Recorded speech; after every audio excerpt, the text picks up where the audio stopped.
I'm Jeff Wielden, and I am the team for the Virtual Museum project. The challenge's prompting question from the American Jazz Museum was essentially, could augmented reality or virtual reality solve problems of outreach for the American Jazz Museum during and post-pandemic? Starting from that point as the major focus of the project over the past year, it was merged, split, paused, and sidetracked, paused again, to include some things for the Truman Presidential Museum and AR Waypoint navigation for the blind because of their commonalities. My dream is to have an AR application that works with every museum in Kansas City that would show a virtual, walking, talking, spatially tracked, facially animated, customized humanoid mascot tour guide, which would, while providing information, escort the patrons around the inside the museum. And, from the start of the pilot, provide a high-quality, spatially aware AR audio experience. Beyond navigation, it can provide information about the museum's amenities and public facilities.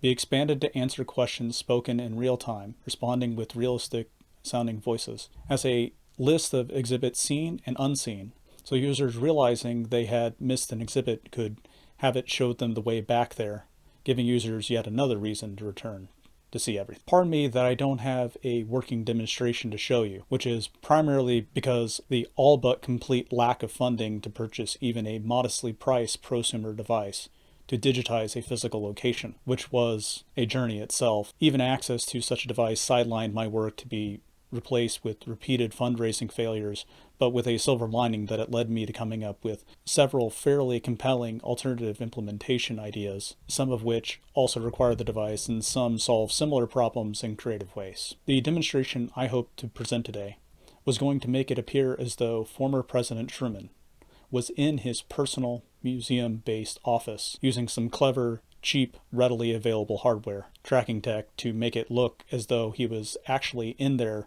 from every angle with something akin to the Pepper's Ghost effect, but more effective. In addition, I've been working on a concept for additional projects for the visually impaired. Using most of the setup for tour guides could be used to create spatial audio instructions for AR wayfinding for the blind.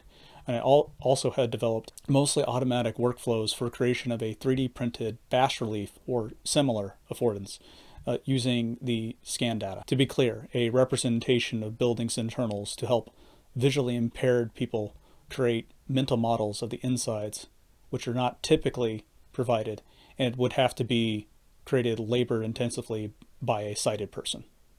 Thank you for listening.